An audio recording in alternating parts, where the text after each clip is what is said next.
Alhamdulillah, puji syukur kita haturkan kehadirat Allah Subhanahu wa taala. Pagi ini kembali kita lanjutkan kajian rutin dengan membaca kitab Riyadhus Shalihin. Insyaallah kita membaca hadis nomor 245. Wa an Abi Hurairah radhiyallahu anhu anin Nabi sallallahu alaihi wasallam.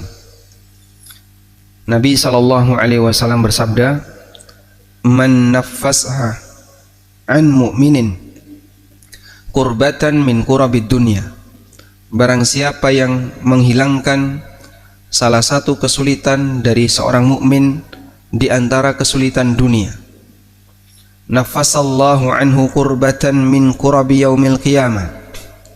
Allah akan menghilangkan untuknya satu kesulitan di antara banyak kesulitan di hari kiamat.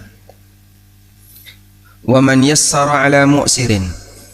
Siapa yang memberikan kemudahan bagi orang yang mengalami kesulitan, yassarallahu alaihi fid dunya wal akhirah. Maka Allah akan memberikan kemudahan untuknya di dunia dan di akhirat. Wa man satara musliman.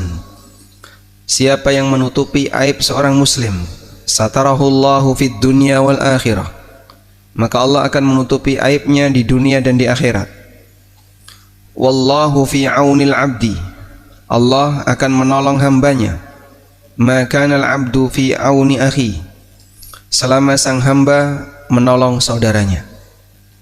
Wa man salaka tariqan. Siapa yang menempuh satu jalan, yaltamisu fihi ilma, dalam rangka untuk mencari ilmu, sahhalallahu lahu tariqan ilal jannah. Maka Allah mudahkan untuknya jalan menuju surga. Wa majtama'a qaumun fi baitin min buyutillah. Tidaklah sekelompok orang berkumpul di salah satu rumah Allah, yatluna kitaballah, yang kegiatannya adalah membaca kitabullah, wa yatadarasunahu bainahum, dan saling mengkaji di antara mereka, illa nazalat alaihimus sakinah, maka akan turun as-sakinah, ketenangan di tengah mereka, wa ghasyiyatuhumur rahmah, dan mereka akan diliputi rahmat, wa haffathumul malaikah, mereka akan dikelilingi oleh para malaikat, wa dzakarahumullahu fi man indah, dan Allah akan menyebut nama mereka di hadapan para malaikat di sisinya. Wa man batta'a bihi amaluh, dan siapa yang amalnya telat, lam yusri' bihi nasabuh, tidak bisa dipercepat oleh nasabnya. Hadis yang sangat panjang yang disebutkan oleh Nabi sallallahu alaihi wasallam dari sahabat Abu Hurairah, dan hadis ini mungkin sebagian cuplikannya sudah sering kita dengar dalam berbagai macam ceramah, terutama bagian yang kedua mengenai motivasi untuk kumpul di masjid dalam rangka belajar, dan semoga forum kita termasuk di antaranya. Mungkin saya tidak perlu mengulang untuk bagian yang pertama, karena beberapa waktu yang lalu atau pertemuan sebelumnya sudah kita bahas berkaitan dengan balasan yang baik yang diberikan oleh Allah bagi hambanya yang mukmin, karena dia membantu berbuat baik kepada sesama mukmin yang lain, sehingga makhluk berbuat baik kepada makhluk dibalas oleh Khalik. Maka inilah yang sering diistilahkan pada saat Bapak Ibu sedang berbuat baik kepada orang lain, sadarilah bahwa kita sedang bermuamalah dengan Allah. Makhluk berbuat baik kepada makhluk yang lain. Saat kita sedang berbuat baik kepada makhluk yang lain, sadarilah bahwasanya kita sedang bermuamalah dengan Allah. Tujuannya apa? Kalaupun kita berbuat baik kepada orang lain, ternyata tidak mendapatkan balasan dari orang yang sudah menerima kebaikan kita, kadang orang itu kecewa nggak? Kecewa? Boten? Kadang. Sehingga kadang orang itu kecewa. Dia yang selama ini sudah saya kasih, yang selama ini sudah saya bantu, yang selama ini, ternyata sekarang dia nggak bisa dia nggak memberikan apapun kepada saya. Pas saya butuh dia diam saja. Kadang kita kecewa. Maka untuk mengatasi kekecewaan itu, biar nggak muncul kecewa seperti itu, si A ini disarankan ketika kamu sedang berbuat baik kepada si B, sadarilah sejatinya kau sedang bermuamalah dengan Allah.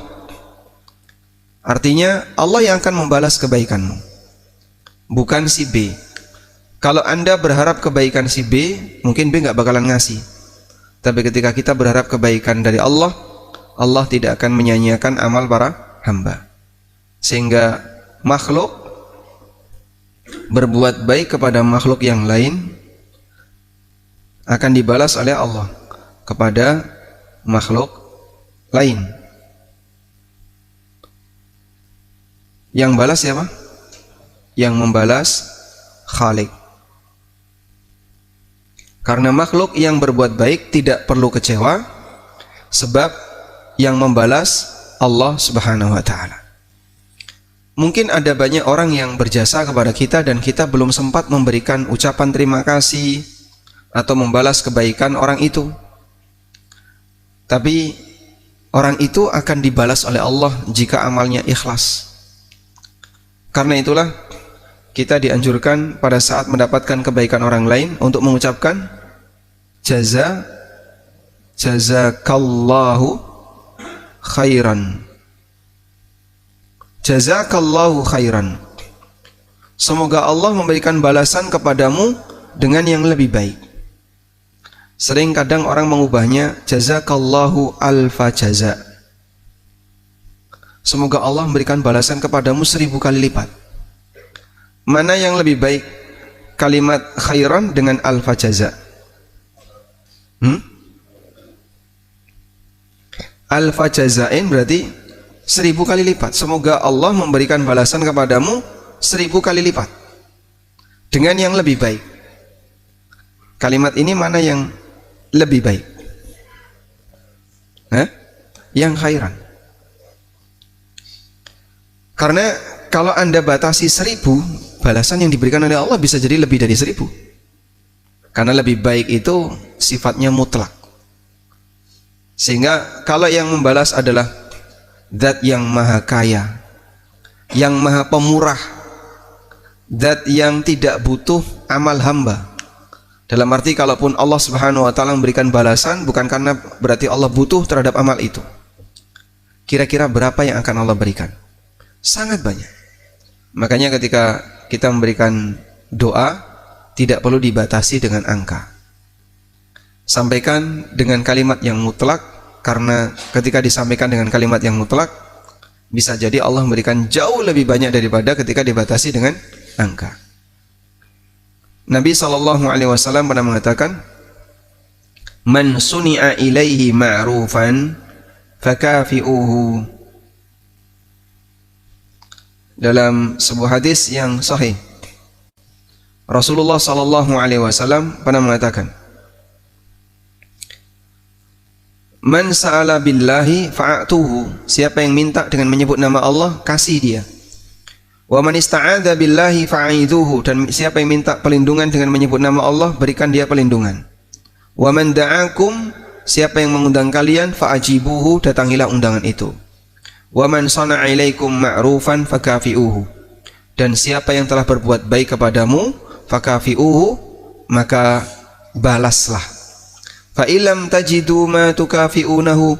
Kalau kalian tidak menjumpai apa yang bisa membalasnya, fad'u lahu, maka doakan dia. Bagaimana cara kita mendoakan? Hatta tarau annakum qad kafa'tumuhu.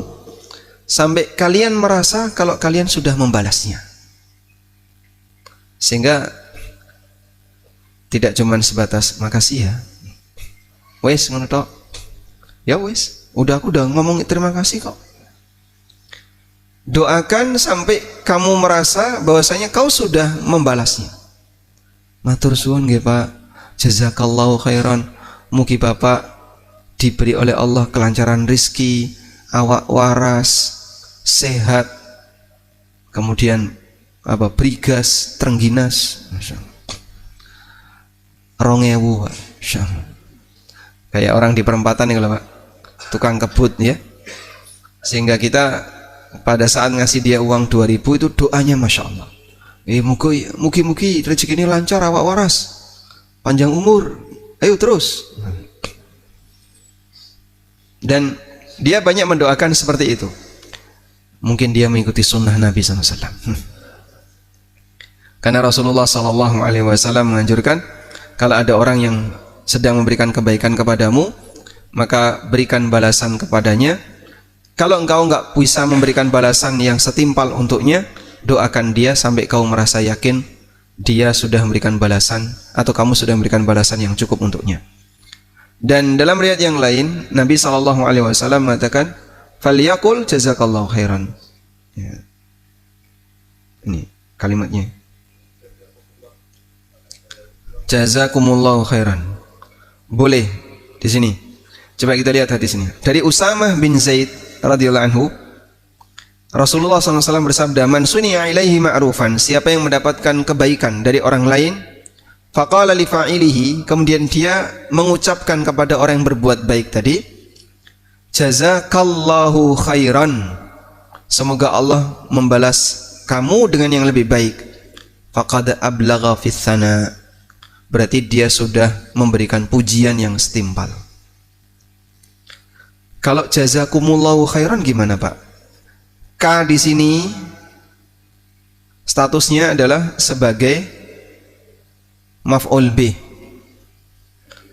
yang artinya kamu, dan kata ganti ini boleh diganti sesuai lawan bicara. Kalau perempuan, ki, jazakillahi khairan.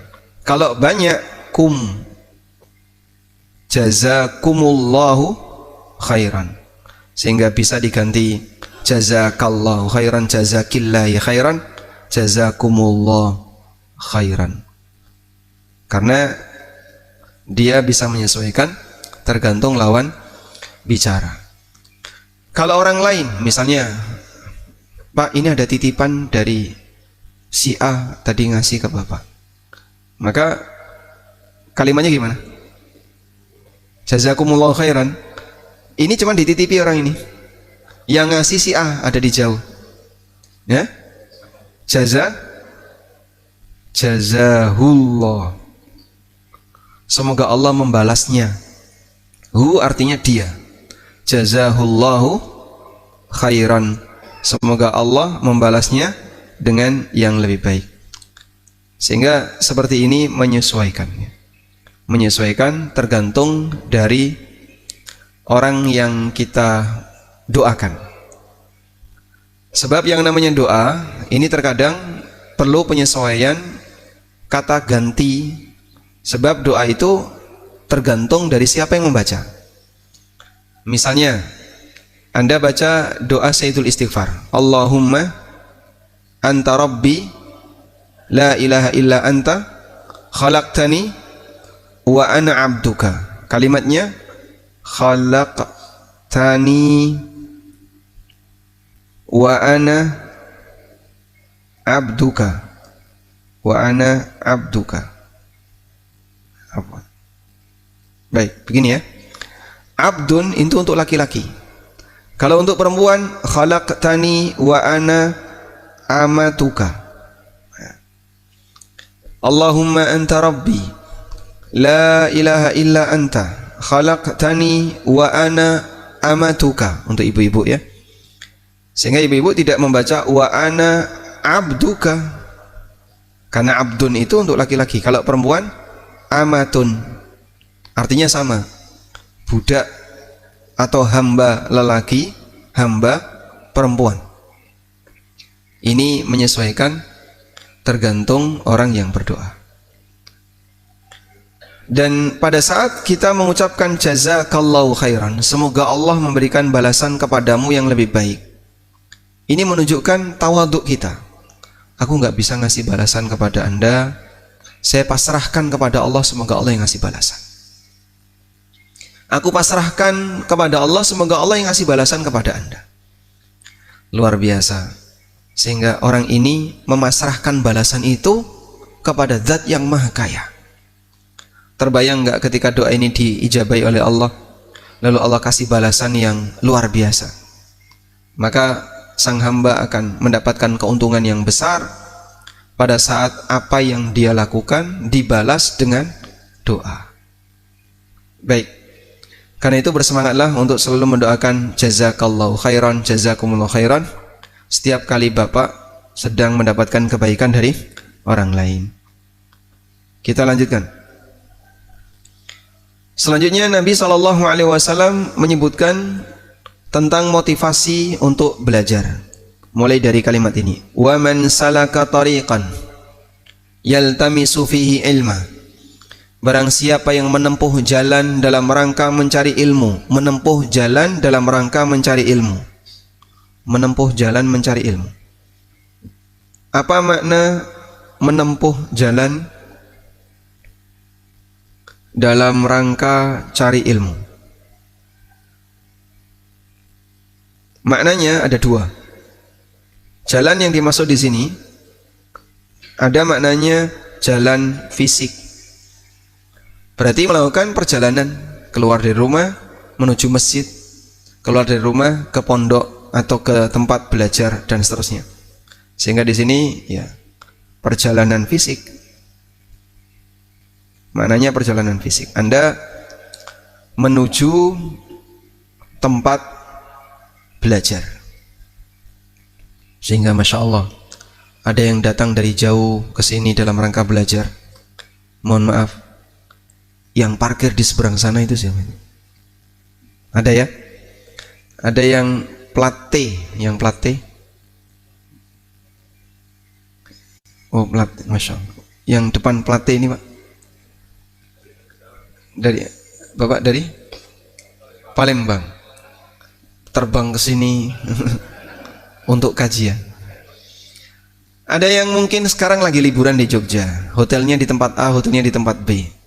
Nah, di-share oleh Pak Budi, terus dapat informasi ada kajian ke sini. Masya Allah. Siapa yang lebih berjasa? Pak Budi ya? Alhamdulillah. Sehingga ada beberapa teman-teman yang datang dari jauh, sekarang liburan di Jogja, hadir kajian. Itu yang dimaksud dengan perjalanan fisik. Dan ada perjalanan non fisik. Dan disinilah kita bisa lihat betapa kuatnya pengaruh hidayah. Tonggone masjid, raneng masjid. Sing adoh saka masjid, datang ke masjid. Ada tetangga masjid tapi dia nggak datang ke masjid. Yang jauh dari masjid malah datang ke masjid. Karena hidayah itu tidak harus selalu berdekatan dengan sumbernya. Allah Subhanahu wa taala bisa memberikan hidayah kepada siapa saja yang dia kehendaki walaupun orangnya jauh dari sumber. Abu Thalib itu hidup satu rumah dengan Rasulullah SAW, tapi dia tidak mau mengucapkan la ilaha illallah sepanjang hidupnya. Salman Al-Farisi itu tinggalnya jauh dari Nabi SAW, di Persia Pak. Sampai datang ke Syam, kemudian habis dari Syam dia ke Mekah untuk masuk Islam, dia ke Madinah untuk masuk Islam. Sehingga di situ hidayah tidak harus selalu dekat dengan sumber hidayah. Selanjutnya yang kedua, menempuh jalan yang kedua adalah perjalanan non fisik. Perjalanan non fisik itu maksudnya apa Pak? Belajar, murajaah, mengulang apa yang sudah dipelajari. Dia memang tidak bergerak, tapi dia beraktivitas dengan cara banyak membaca. Yang seperti ini juga masuk kategori menempuh jalan dalam rangka mencari ilmu. Dan baik jalan yang pertama maupun jalan yang kedua mendapatkan janji indah dari Nabi SAW, man salaka tariqan yaltamisu fihi ilman. Apa balasannya? Mereka yang menempuh jalan dalam rangka mencari ilmu, balasannya adalah Allah mudahkan jalan menuju surga. Allah mudahkan jalan menuju surga. Apa yang dimaksud jalan menuju surga? Jalan menuju surga di sini ada dua makna. Di situ ada dua makna, ada dua arti. Makna yang pertama adalah Allah mudahkan bagi dia dapat hidayah. Allah mudahkan dapat hidayah.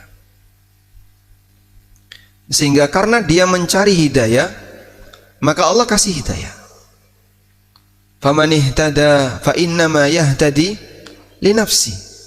Barang siapa yang berusaha untuk menempuh jalan hidayah, sejatinya dia menempuh jalan hidayah untuk dirinya sendiri. Yang akan beruntung adalah dia.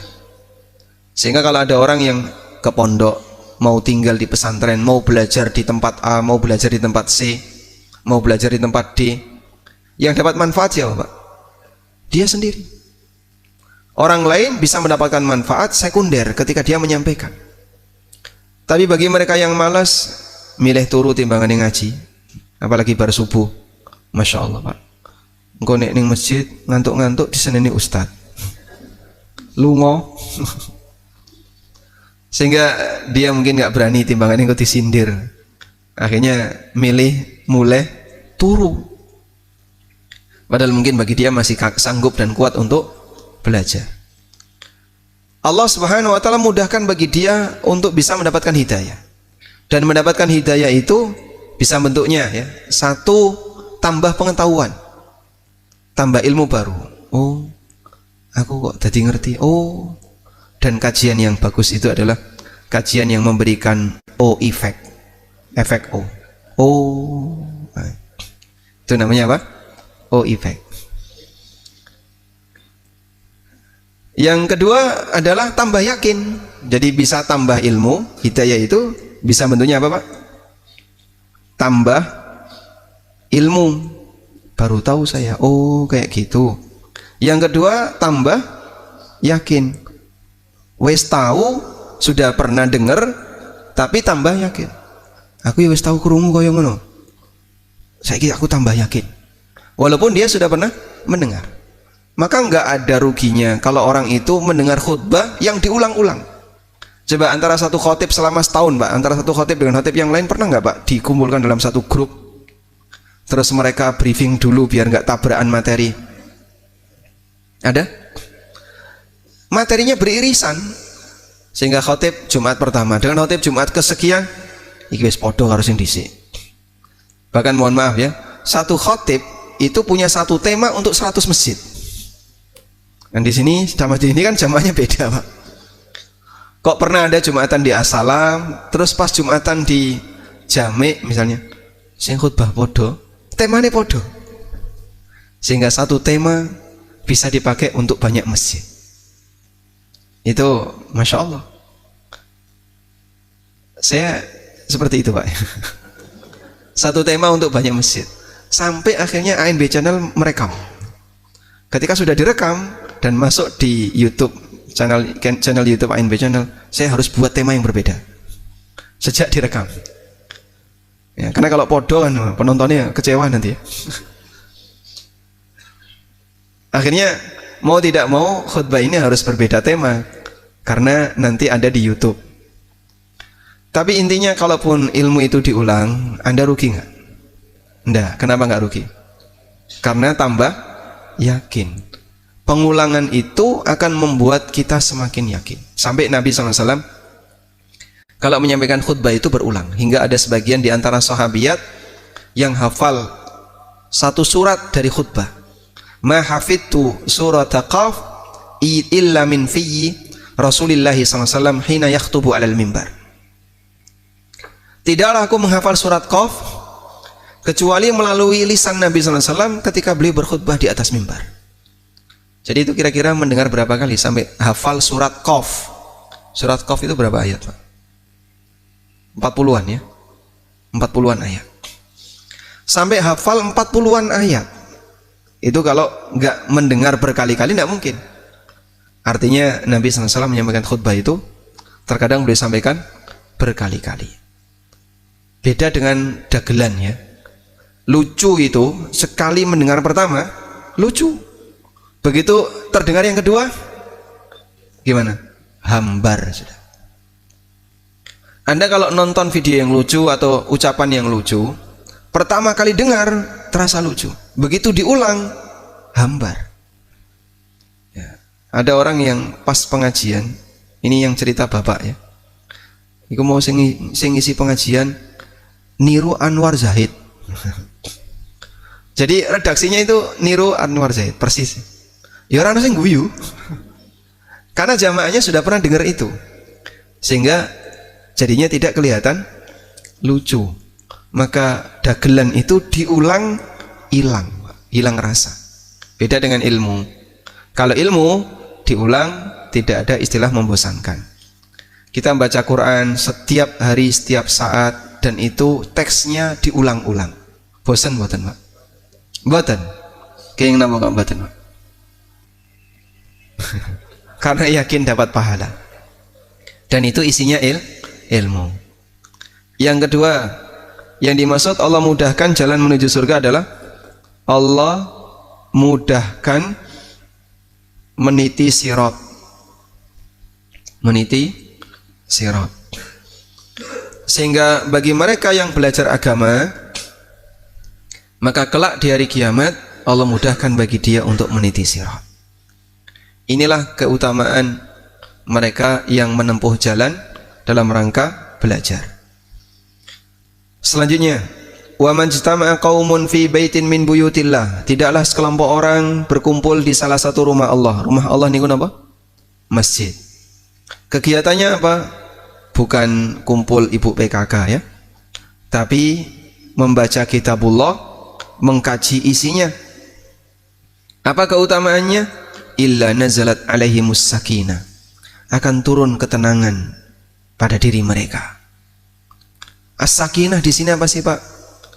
Huwallazi anzalas sakinata fi qulubil mu'minin liyazdadu imanan ma'a imanihim. Dialah zat yang menurunkan as-sakinah di hati orang yang beriman, agar iman mereka semakin bertambah di samping iman yang mereka miliki. Sehingga as-sakinah ini adalah media untuk menambah iman. Allah turunkan as-sakinah, maka iman seorang hamba semakin bertambah. Dialah zat yang menurunkan as-sakinah di hati orang yang beriman, liyazdadu imanan ma'a imanihim, agar iman mereka semakin bertambah di samping iman yang ada pada diri mereka. Kita sudah bawa iman saat Anda berangkat ke sini. Kita sudah punya iman sebelumnya. Lalu Anda datang ke sini ikut ngaji. Sebelumnya sudah punya iman belum, Pak? Sudah. Begitu hadir di majelis ilmu, turun as-sakinah, imannya tambah. Masya Allah. Sehingga majelis ilmu itu majelis untuk menambah iman. Makanya dulu Mu'adz bin Jabal radhiyallahu anhu, kalau ngajak orang lain untuk kumpul dalam rangka kajian, beliau mengundang dengan kalimat haya nu'minu sa'atan, mari ngecas iman sesaat. Mari ngecas iman sesaat. Dengan kumpul kajian kita akan ngecas iman. Karena itu, di mana tempat kita bisa mendapatkan pertambahan iman? Di tempat Anda bisa beramal soleh. Dan termasuk juga di tempat Anda bisa kajian. Dan dengan as-sakinah maka hamba akan tambah yakin. Karena itu di ayat yang lain Allah Subhanahu wa taala berfirman mengenai baiat ridwan. Allah berfirman, laqad radiyallahu 'anil mu'minin, sungguh Allah telah ridha kepada hamba-hambanya yang beriman, id yubayi'unaka tahtas syajarati, ketika mereka membaiatmu wahai Muhammad di bawah pohon. Baiat di bawah pohon ini baiat apa namanya? Baiat ridwan. Kenapa disebut baiat ridwan? Karena Allah menyatakan laqad radiya, Allah telah ridha. Disebutlah baiat ridwan, baiat di mana ridha Allah itu turun. Fa'anzalas sakinah fa'alima ma fi qulubihim, Allah tahu isi hati mereka. Fa'anzalas sakinata 'alaihim, lalu Allah turunkan as-sakinah kepada mereka. Baiat ridwan ini terjadi kapan, Pak? Saat perjanjian Hudaybiyah, sebelum perjanjian Hudaybiyah. Jadi ketika Nabi SAW mau melakukan umroh, tapi beliau dihadang di Hudaybiyah, tidak boleh masuk Mekah. Maka Nabi SAW mengirim Utsman bin Affan, silakan kamu masuk kota Mekah, berikan negosiasi kepada penduduk Mekah, sampaikan kepada mereka kita datang bukan dalam rangka untuk bikin kisruh, kita datang untuk ibadah, hanya mau umroh terus pulang. Utsman berangkat, tapi lama nggak balik-balik. Ketika lama nggak balik-balik, sampai ada isu berita nggak jelas kalau Utsman dibunuh. Rasulullah SAW kemudian mengikat perjanjian dengan para sahabat untuk berbaiat sehidup semati nuntut darah Utsman. Karena duta negara ya, utusan kok dibunuh, itu berarti sama dengan pelecehan terhadap negara. Maka Nabi SAW nggak terima dengan sikap itu.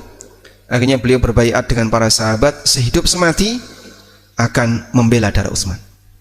Padahal ketika itu jumlah mereka sedikit dan senjata yang dibawa cuman senjata yang biasa dibawa orang ketika jalan, cuman bawa satu pedang saja. Pokoknya sehidup semati akan membela darah Utsman. Tapi ternyata berita itu adalah berita hoax.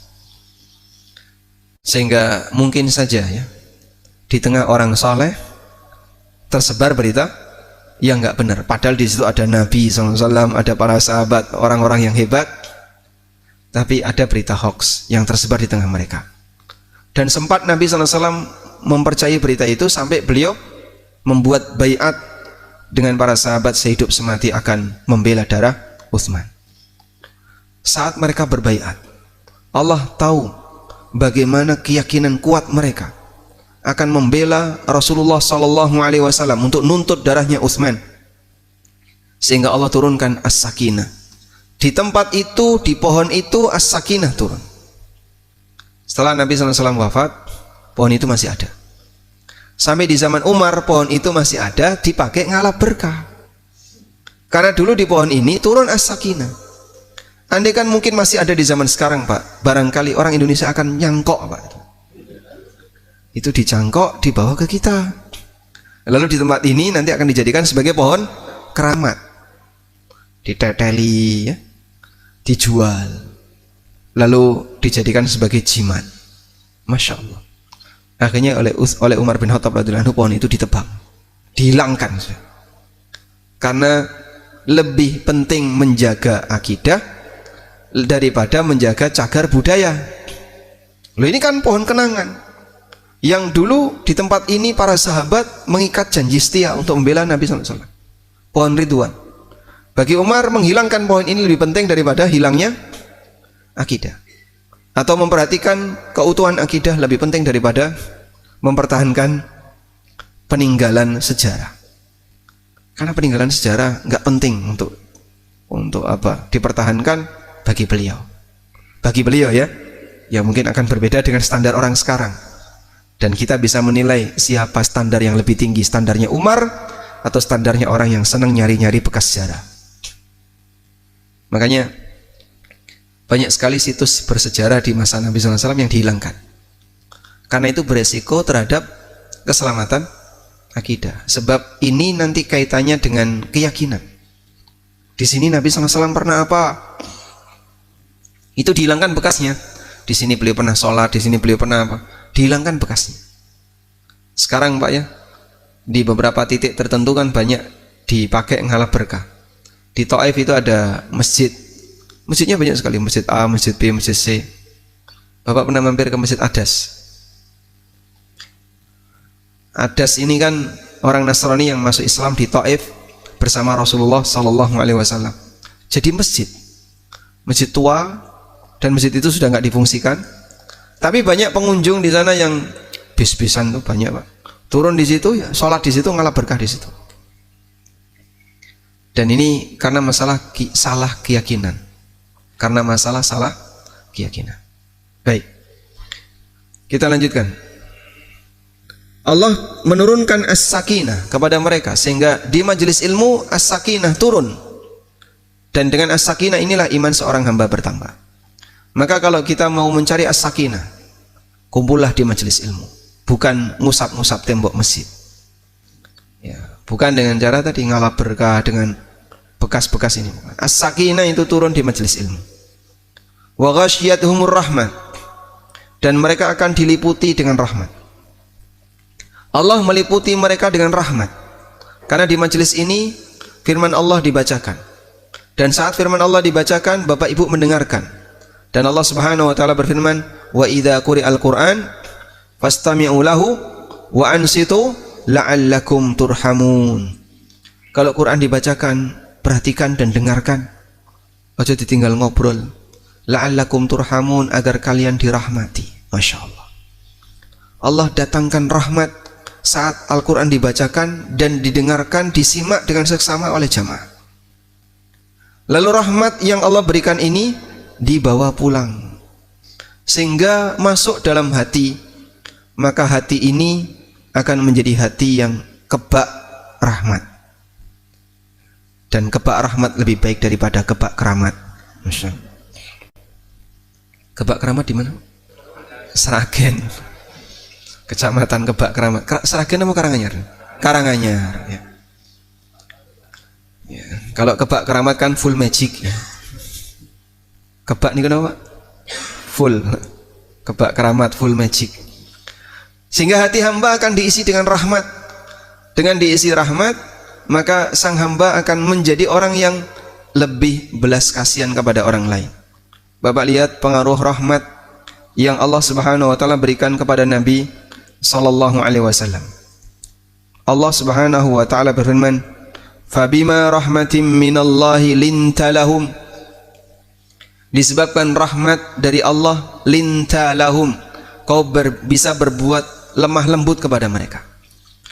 Jadi Nabi sallallahu alaihi wasallam punya kasih sayang itu majbulah. Sifatnya adalah karakter yang nempel. Bahasa kita ya karakter gawan bayi, nggak bisa hilang. Andai kan Rasulullah SAW diminta untuk tidak merahmati, itu nggak bisa, karena karakter beliau karakter yang gawan bayi, diberi oleh Allah sebagai Nabiyur Rahmah, Nabi yang sangat belas kasihan dengan umatnya. Makanya Nabi SAW karena sangat kasihan dengan umatnya, beliau nggak tega kalau melihat umatnya ini terasa berat hidupnya. Sehingga sifat beliau apa? Dalam Al-Quran, azizun alaihi ma'anittum, terasa berat bagi beliau ketika ada sesuatu yang memberatkan kalian. Seorang ibu melihat anaknya melarat dengan melihat suaminya melarat, ya, lebih sedih yang mana? Hah? Coba kita tanya ya. Seorang ibu melihat anaknya melarat dengan melihat suaminya melarat, lebih sedih yang mana, Bu? Jadi boleh jawab nggak jujur, nggak apa-apa ya. Umumnya lebih sedih mana? Anaknya. Sehingga kalau seorang ibu lihat anakku kok nyambut gawe ini, masya Allah, bapak ASN, anaknya kuli batu, pada lulus S1 Pak, tapi golek gawean rati tompo, akhirnya wes karena sudah nikah, pokoknya yang penting awakmu golek gawean sing halal, jualan es pinggir jalan. Sementara bapaknya ASN misalnya, kira-kira ibunya gimana perasaannya? Hah? Sedih ya? Sedih. Sekarang dibalik, bapaknya jualan es, anaknya ASN, ibunya bangga atau sedih? Oh bangga. Jujur ya. Makanya jenengan melarat rawa Pak.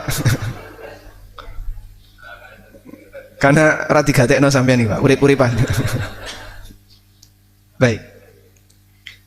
Kasih sayangnya Nabi SAW kepada umatnya lebih tinggi daripada kasih sayangnya seorang ibu kepada anaknya. Sehingga ketika sang ibu itu nggak betah, nggak kuat melihat anaknya melarat, maka Rasulullah SAW juga nggak tega ketika melihat rakyat atau umat beliau melarat. Azizun alaihi ma'anitum, itu disebutkan oleh Allah dalam Al-Quran. Muhammadun Rasulullah. Nah, gimana kok bukan Muhammadun Rasulullah? Azizun alaihi ma'anitum. Di surat At-Taubah, laqad ja'akum rasulun min anfusikum azizun alaihi ma'anittum. Sungguh telah datang kepada kalian seorang rasul min anfusikum, dari jenis kalian.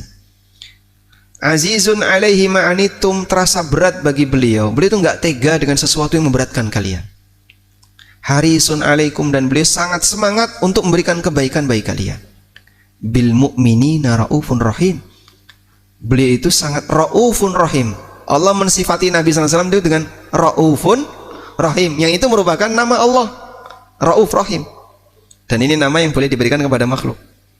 Bil mu'minin raufun rahim. Terhadap orang yang beriman, Nabi SAW itu sangat belas kasihan.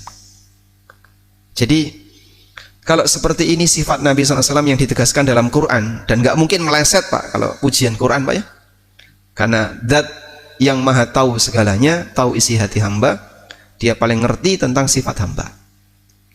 Kalau Bapak memuji orang lain, kan mungkin saja pujian yang mengada-ada, karena tidak tahu lahir batinnya. Tapi kalau ada pujian dari Allah untuk hambanya, tidak mungkin meleset. Seperti ini pujian Allah untuk Nabi SAW. Tapi ada orang yang menghina Rasulullah SAW. Itu kan orang kafir Pak. Baik, itu orang kafir. Tapi ada orang Muslim yang senang dengan yang menghina Nabi SAW. Itu kan aneh Pak. Bagaimana mungkin ada pada diri seorang hamba yang beriman, ketika dia ngaku cinta Nabi SAW, di saat yang sama dia ngaku mencintai orang yang membenci Nabi SAW. Makanya kalau dia pro Israel misalnya, pro Yahudi, tapi dia Muslim, ngaku cinta Rasulullah SAW, tapi di saat yang sama dia juga senang dengan orang Yahudi, senang dengan orang yang membenci Rasulullah SAW. Itu tidak mungkin. Dia mencaci maki Nabi SAW, tapi malah dibela.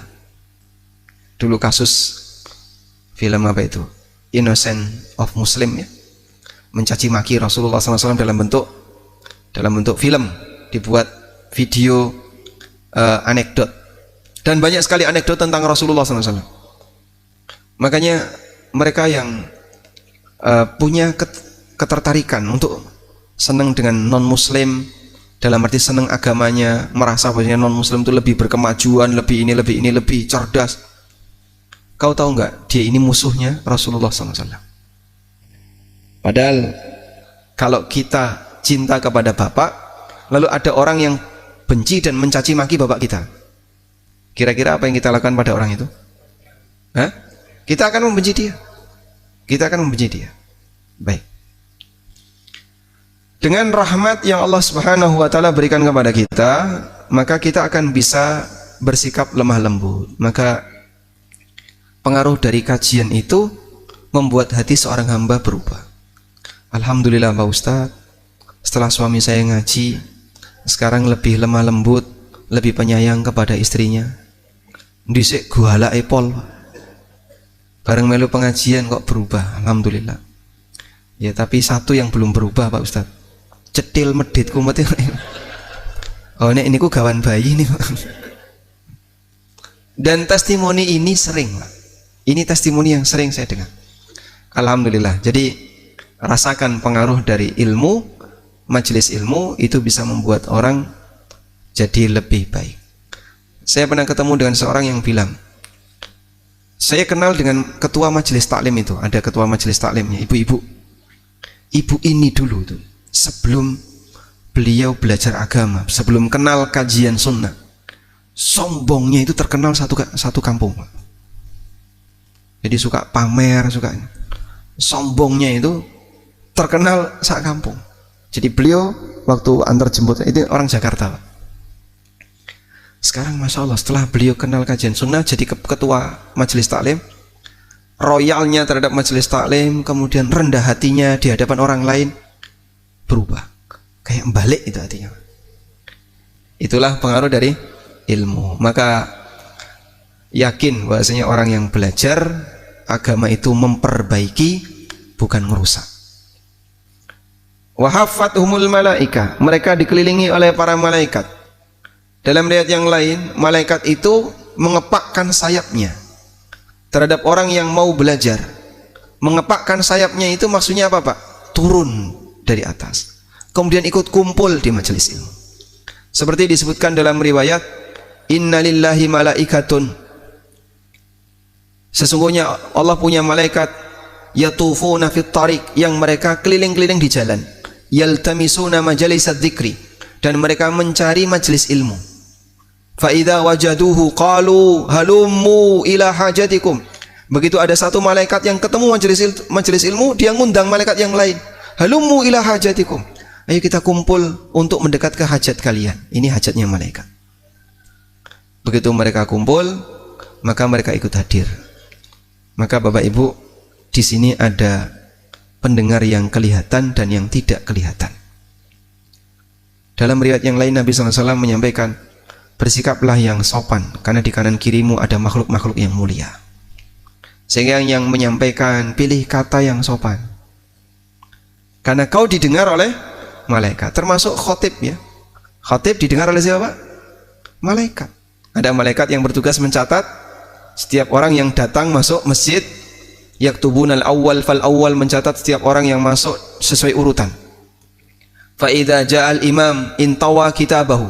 Ketika imam datang maka dia tutup buku itu, kemudian ikut mendengarkan yang disampaikan oleh khatib. Coba andaikan malaikat itu menampakkan diri di hadapan khatib, mungkin gemeter khatib itu. Rasa ngomong. Cuman malaikat itu tidak menampakkan dirinya, sehingga khatib bicara, mungkin bicara ngawur, dalil ngawur dan seterusnya, didengar oleh malaikat dia. Mungkin ya, dia ngomong yang ngawur kan mungkin saja, atau khutbah ngeritik pemerintah, masya Allah. Maka bersikaplah yang sopan, karena di depan kita ada makhluk yang mulia, yaitu para malaikat. Yang tidur itu sopan ya. Yang tidur sopan, anteng, as-sakinah. Wa dzakarahumullahu fi man indah, dan Allah akan memuji mereka di hadapan para malaikat. Wa man batta'a bihi amaluh, siapa yang telat amalnya, lam yusri bihi nasabu, tidak bisa dipercepat oleh nasabnya. Sehingga nggak ada ceritanya anak kiai prioritas amal solehnya lebih banyak, tidak ada. Anaknya ustadz, oh ini dapat prioritas. Nasab tidak memberikan pengaruh apapun di hadapan Allah Subhanahu wa taala. Karena nasab itu di luar pilihan manusia. Bapak waktu lahir milih nasab enggak? Enggak. Kita enggak bisa milih nasab. Maka jangan sebut ini prestasi, sebab ini di luar pilihan manusia. Sehingga Bapak kalau misalnya diizinkan untuk milih nasab, Bapak pingin yang kayak apa? Orang tuanya ustadz tapi miskin, atau bukan ustadz tapi kaya raya?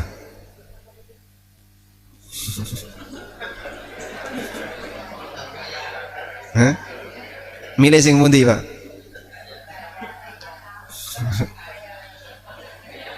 Kita kok berat dalam ini. Tapi apapun itu yang namanya nasab kan kita tidak bisa milih. Sehingga nasab itu seperti kekayaan, jabatan, kemudian fisik yang bagus. Nasab itu semuanya adalah pemberian Allah. Dan nasab ini sebagaimana kekayaan, sebagaimana jabatan, bisa menjadi sumber fitnah, bisa membuat orang lebih baik, bisa juga membuat orang lebih jahat.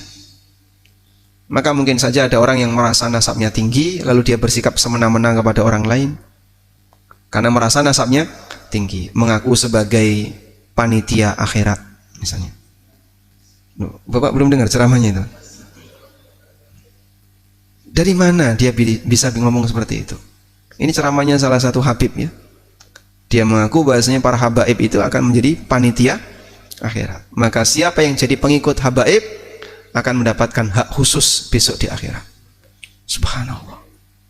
Karena terlalu berani itu sampai ya melampaui batas hingga ke titik seperti itu.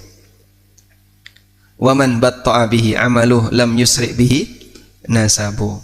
Siapa yang amalnya telat tidak bisa dipercepat oleh nasab.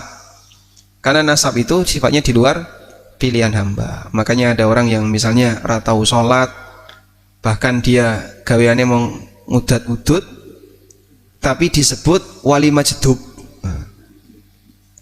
Ada, lihat videonya itu. Dia duduk di mimbar, kanan kirinya orang dikir, minta ngalap berkah, diusap-usap. Rokok entek dikasih lagi, rokok entek dikasih lagi. Dan orangnya gila, ya rasa ngomong, gimana? Au, tapi ngudut. Ini ada satu cerita ya. Udah dengar ceritanya belum? Oh sudah? Oh, belum? Tapi sudah jam sekian nih Pak? Gak usah aja ya? Sudah selesai kajiannya? Penasaran? Ya sudah, saya ceritakan. Ada salah satu kawan, beliau bercerita bahwa temennya ini diminta oleh budenya untuk ngantar ke kabupaten sebelah, dari kabupaten A ke kabupaten B.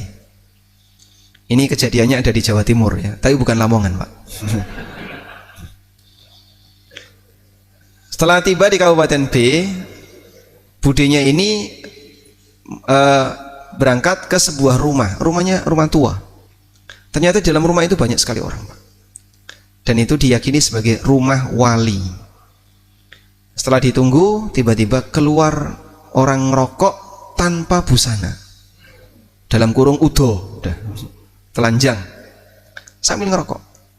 Begitu rokoknya ini masih sisa ya, dibuang, jadi bahan rebutan. Nah, ada ibu-ibu yang berhasil ngambil, terus dikasihkan ke anaknya yang masih kecil. Ayo sedot, sedot.